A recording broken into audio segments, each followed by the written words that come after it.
We're joined by Louisiana Senator David Vitter this morning, and I know you've seen the damage, you've seen the video, I'm sure you've surveyed parts of it. Federal government is stepping in to help. Well, what does that mean? Well, it means concrete help for a lot of folks in the disaster area. Aaron, as you know, on March 13th, the president issued a major disaster declaration. In Louisiana, it covered 7 parishes in North Louisiana. And so that triggers a release of federal funds to help people and communities recover.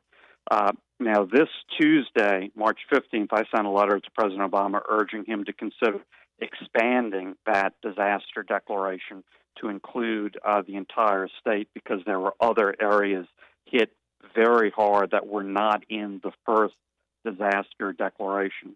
And then the president amended the declaration to include other parishes, but we're still working on a significant expansion.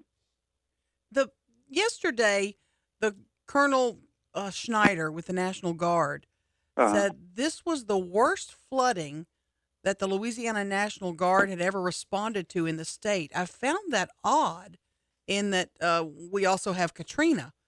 Yeah. Is well, it that the National... I didn't understand that.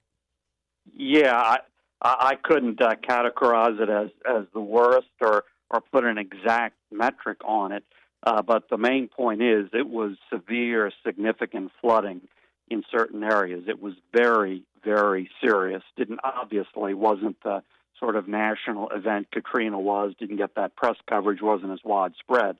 But for those areas hard hit, it was very significant. I talked to lots of first responders, sheriffs, mayors who were dealing with it firsthand. Let me ask you this. A lot of people say, oh, I'll register for FEMA help. What then? What happens then?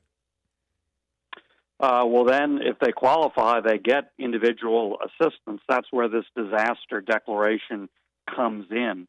With the expanded disaster declaration, individual assistance and assistance for debris removal and emergency protective measures are included.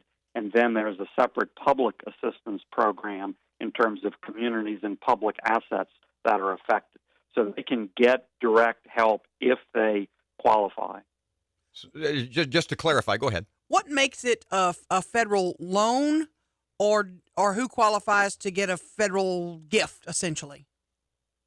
Yeah, all of that information is on my website, vitter.senate.gov, G-O-V, vitter.senate.gov, or you can call any of my Louisiana offices, including in Shreveport. I would welcome folks to do that. But again, individual assistance would be available if you qualify. It's not a loan. Now, there are separate disaster loans, mostly through the SBA, but there is direct assistance also available. Mr. David, later this morning, President Obama is going to announce his Supreme Court Justice nominee. Yeah. Too much fanfare, as I said to Congressman, as I said to Dr. John Fleming. It probably most likely not a conservative man or woman. Is when this goes to the Senate, is it DOA? Yeah, I've announced as a member of the Judiciary Committee with every Republican on the committee that we think the people should be in charge through the election. They should be taking the lead through the presidential election. We have a unique opportunity with the presidential election so close.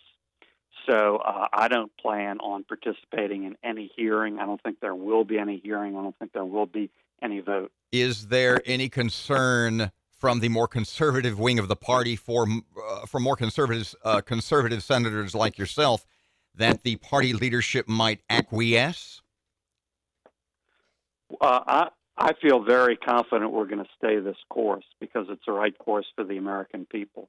So I don't have that concern, and I haven't seen that sort of backing up on the part of anyone.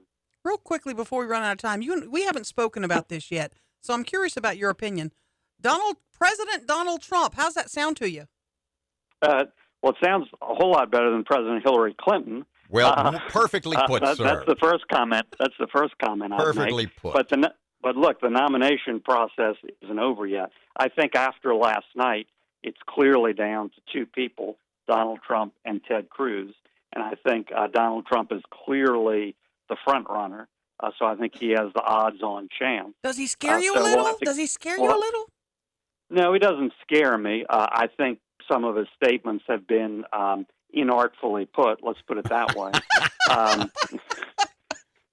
How's that for applying to the diplomatic corps? But he doesn't scare me. Hillary scares you. Yeah, absolutely. Hillary would be, but not as much as Bernie Sanders scares you. Yeah, Hillary would be 4 or 8 more years of what we've had, moving the country in exactly the wrong direction. Thank you for your candor. I really appreciate it, and it's Sure. great to speak to you again. Hope we do it again soon. Yeah, again, anyone out there listening who's affected by the disaster wants more information, go to my website, vitter.senate.gov. All of my telephone numbers are there. You can call the Shreveport office or anywhere else, and we'll get to the bottom of whether you qualify and what the next step is. Thank you, Mr. David. We appreciate your time. We'll talk soon. Thank you. All right.